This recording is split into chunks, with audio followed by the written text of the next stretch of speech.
Hi guys, welcome to social post. నేను మీ నివిలానంద్. ఈరోజు మనం క్యాండిడ్ కన్వర్జేషన్ పెట్టుకోవడానికి కమల్ తేజ నార్ల గారిని స్టూడియోకి తీసుకొచ్చినాం. ఇప్పుడు కమల్ తేజ నార్ల ఎవరు అని మీకు డౌట్ రావచ్చు.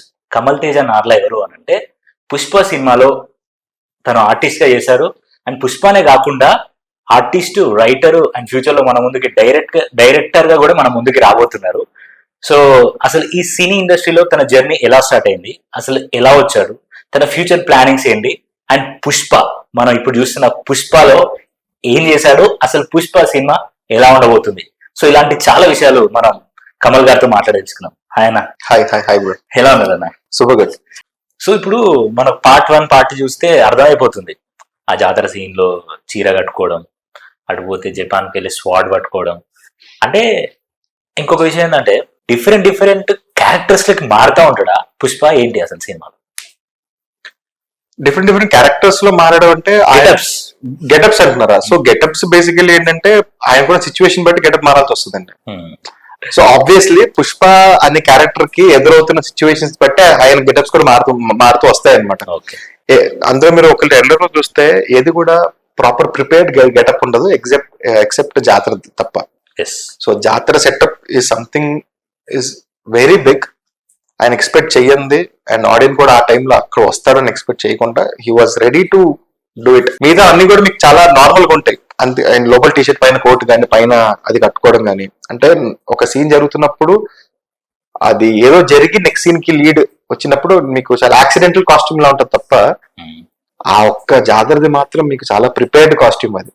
ఎందుకంటే ఆ టైంలో కొట్టాలని ఫిక్స్ అయ్యే వస్తారు ఆయన, ర్యాంప్ చేసి పెడతారు ఆ సీన్ లో. మిగతా అన్ని కాస్ట్యూమ్స్ కూడా మీకు చాలా. ఇప్పుడు దీన్ని క్లైమాక్స్ అనుకోవచ్చా మనం? క్లైమాక్స్ కాదు భయ, క్లైమాక్స్ వేరే లెవెల్లో ఉంటుంది. ఓకే, అదే నిన్న సుకుమార్ గారు రిలీజ్ ఈవెంట్ లో అన్నారు, దేవి నువ్వు క్లైమాక్స్ కొట్టిన పిచ్చి పడేసారు. అది విన్నా నేను. అవునా? క్రేజీ బ్రో, అవునా? Heavily crazy. మీరు సినిమా చూసారా? నేను కొన్ని పార్ట్స్ మాత్రం చూసాను. కొన్ని పార్ట్స్ చూసాను. దానికి నాకు కొన్ని దానికి ఆర్ఆర్ ఉంది, కొన్ని ఆర్ఆర్ లేదు. మీ ఫ్రెండ్స్ ఎవరైనా అంటే డైరెక్షన్ టీమ్ లో ఉంటారు కదా, వాళ్ళ సినిమా చూసారా కనీసం? వాళ్ళైనా నా యాక్టర్స్ ఎక్కువ మంది ఉన్నారు నా ఫ్రెండ్స్. Okay okay fine. ఇప్పుడు డైరెక్షన్ టీమ్ లో బాబీ బర్నెట్ అన్న వాళ్ళందరూ ఉంటారు. బట్ నేను ధైర్యం చేయలేను సినిమా చూసేది ఎలా ఉంది అని క్వశ్చన్ అడగొచ్చా పుష్ప అసలుకి అంటే ఎంత రచ్చ ఏ లెవెల్లో ఉందని అడగొచ్చు.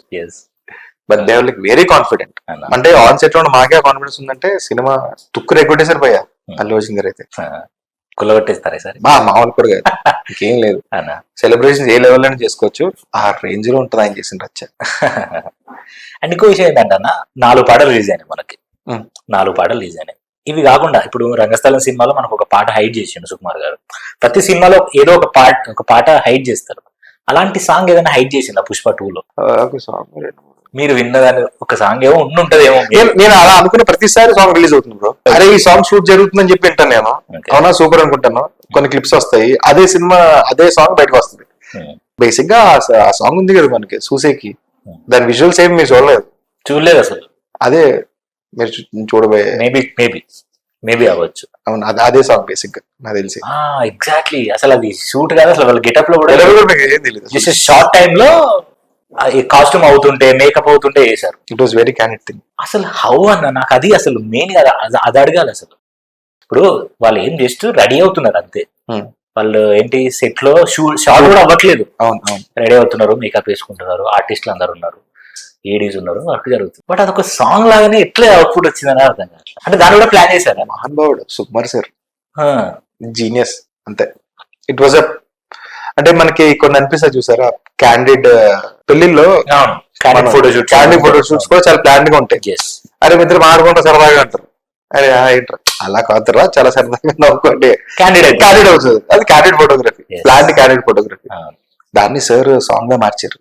నాకు అసలే మైండ్ బ్లాక్ అయిపోయింది. నాకు ఒక సాంగ్ ని ఇంత ప్లాన్డ్ క్యాండిడ్ గా తీయడము, ఒక మేకింగ్ లోనే మొత్తం సాంగ్ లిరికల్ లా వదలడం అనేది అంత, మళ్ళీ వెనకాల డాన్సర్స్ అందరూ కాస్ట్యూమ్స్ లో, ఈ కాస్ట్యూమ్స్ లోనే ఉంటారు, ఓన్ కాస్ట్యూమ్స్ లో. ఆ థాట్ ఎలా వచ్చిందో సార్ కి, ఇట్ వాస్ అమేజింగ్. వాళ్ళు స్టెప్ చేస్తున్నారు, చాలా బ్యూటిఫుల్ గా ఉంది. సో రెండు మిక్స్ చేశారు సార్. సో క్యాండిడేట్ ఇప్పుడు చెప్పే చిన్న ఎగ్జాంపుల్ అంతే. ఫ్రెండ్స్ ఇద్దరిని ఫోటోలు తీయంట, అరే మా నేను పొజిషన్ ఉండకూడదురా కానీ నవ్వుకోవాలి అంటే నవ్వంట్రా, నవ్వుతూ నవ్వుతూ మధ్యలో మనం నవ్వరాట్లేదా బాబు అలా సడన్ గా నవ్వుతాం టక్కున క్లిక్ కొడతారు.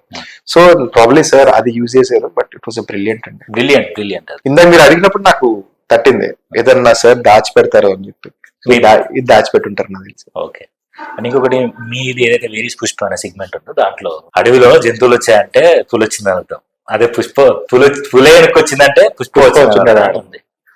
ఇప్పుడు అంత హైప్ తీసుకెళ్లిన సీన్ అది, నిజంగా అంత హైప్ ఉందా? ఈ ప్రతి ఒక్కరు వచ్చి హై ఇస్తూనే ఉన్నారు, మీరు కూడా అదే హై ఇస్తున్నారు. ఒక్కరన్నా కొంచెం ఈ రన్ టైం అని దెబ్బతీస్తాయేమో అని కూడా ఎవరు అనట్లే. రన్ టైం దెబ్బతీది పోయా అంటే ఇప్పుడు ఎలా ఎలా అయిపోయిందంటే వాడి గురించి ఎంత తెలుసుకున్నంత బాగుంటది. వాడి బలుపేంటో చూద్దాం, వాడి పొగరేంటో చూద్దాం, వాడిని పొగరిని కొట్టేవాడు ఎవరిని వస్తాడా, కొట్టేవాడు వస్తే వాడిని ఎట్ట కొడతాడు. ఇప్పుడు బేసిక్ గా పాపా గారి రోల్ అదే ఎండింగ్ లో వచ్చింది. పుష్ప గారు ఆల్మోస్ట్ టాప్ కిలో కూడా వచ్చాడు, గెలికాడు, చాలా గలీజ్ మాట్లాడినాడు. పుష్ప ఏమనట్లేదు, నవ్వుతూ మాట్లాడుతున్నాడు. కేశవ్ కూడా అంటాడు, ఏంది పుష్ప అన్న ఫస్ట్ టైం భయపడి మాట్లాడినాడు, లేసి మాట్లాడుతున్నాడు, డబ్బులు ఇస్తున్నాడు, ఎందుకు ఇంత తగ్గి మాట్లాడుతున్నాడు, అర్థం అవట్లేదని చెప్తూ ఉంటాడు. లాస్ట్ పెళ్లి రోజు వెళ్ళి కూర్చోబెట్టి బంధు పోసి అప్పుడు చెప్తాడు. So that was high. ఇప్పుడు అంత రేంజ్ వెళ్ళింది, దాని తర్వాత పుష్పని ఎవడెవడు కొడతాడు, ఆ రేంజ్ లో ఏమేం జరుగుతుంది అనేది ఎక్సైట్మెంట్ లో ఉన్నప్పుడు రన్ టైం ఇబ్బంది కాదండి. సో నాకు తెలిసి సార్ సెటప్ చేస్తారు, దానికి పే ఆఫ్ ఇస్తారు. ఆ సెటప్ కి పే ఆఫ్ కి మధ్యలో ఏదైతే మనకి డ్రామా నడవాలో అదే రన్ టైం మనకి. సో సెటప్స్ ఎంత స్ట్రాంగ్ గా ఉంటాయో పే ఆఫ్స్ ఎంత బీభత్సంగా ఉంటాయి. ఆ మధ్యలో కొంచెం డ్రామా వేరే సీన్ నడవాలి. సో అందుకనే మీకు పే ఆఫ్స్ బీభత్సంగా ఉంటాయి, అంటే మైండ్ బ్లోయింగ్ పే ఆఫ్స్ ఉంటాయి. సో దానికి మనం ఆ పే ఆఫ్స్ ఎంజాయ్ చేయాలంటే కొంచెం మర్చిపోవాలి ఆ సీన్. అదే ఇబ్బంది కాదు నాకు తెలిసి.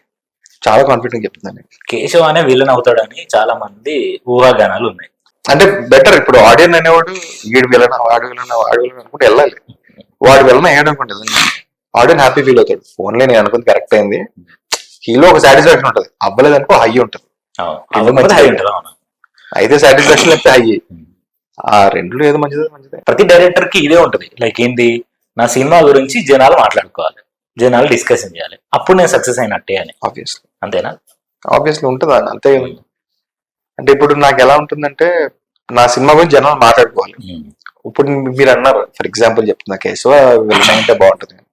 ఆ నిజం కేశవ విలన్ అయ్యాడు అనుకోండి, కానీ కేశవ విలన్ ఎలా అయ్యాడు, అది ఎలా తెలిసింది, విలన్ అని తెలిసిన తర్వాత పుష్ప ఏం చేశాడు, ఆ సీన్ అన్ని మీరు చూసిన తర్వాత ఏమైనా అనుకోవడం బాగానే ఉంటాం, కానీ ఏం తీసాడు రా స్వామి, అసలుకి ఏం పట్టుకున్నాడు పుష్ప వాడిని, పట్టుకున్నవాడు ఏం చేశాడు అనేది మీకు బయటకు వస్తుంది. అది డైరెక్టర్ అండి. సో అక్కడ మీకు హై వస్తుంది. సో ప్రతి డైరెక్టర్ అదే అనుకుంటాడు. పెద్ద కథలే ఉండవు మనకి ఇండస్ట్రీలో కానీ ఎక్కడైనా. ఎలా ప్రెజెంట్ చేసామన్నది ఇంపార్టెంట్. ప్రెజెంటేషన్ గురించి ఆడియన్స్ మాట్లాడుకున్నాడు అంటే చాలు భయ్యా. ఇప్పుడు నేను అదే ప్రయత్నిస్తున్నా, ప్రెజెంటేషన్ ఎంత కొత్తగా చేయాలా ఏంటి అనేది. మీకు ఇండస్ట్రీలో మీ ఫేవరెట్ డైరెక్టర్? నాకు దాన్ని ఏమంటారండి, చాలా ఫ్రీ స్పిరిటెడ్ వర్కింగ్ స్టైల్ ప్రకారం అండ్ ఐడియాలజీ ప్రకారం ఆర్జీవి గారండి. Super. RGV sir and Puri Jagannath గారండి. ఓకే. సో చూసారు కదా వాయిస్, ఇది మనం కమల్ తేజ నార్లా అన్నగారితో మాట్లాడి అన్ని తెలుసుకున్నాం. ఆల్మోస్ట్ పుష్పకి సంబంధించిన లీడ్స్ అన్ని వచ్చినాయి. ఆ లీడ్స్ అని నేను సపరేట్ వీడియో చేసి మళ్ళీ మీకు చూపిస్తా ఏమైంది అసలు లీడ్స్ సంగతి. సో మళ్ళీ అన్న డెబ్యూ మూవీ వచ్చినప్పుడు మనం మళ్ళీ కూర్చొని మళ్ళీ అన్ని విషయాలు మాట్లాడుకుందాం. సో మరొక వీడియోతో మళ్ళీ ముందుకు వస్తాం. అంతవరకు సైనింగ్ ఆఫ్. Bye bye.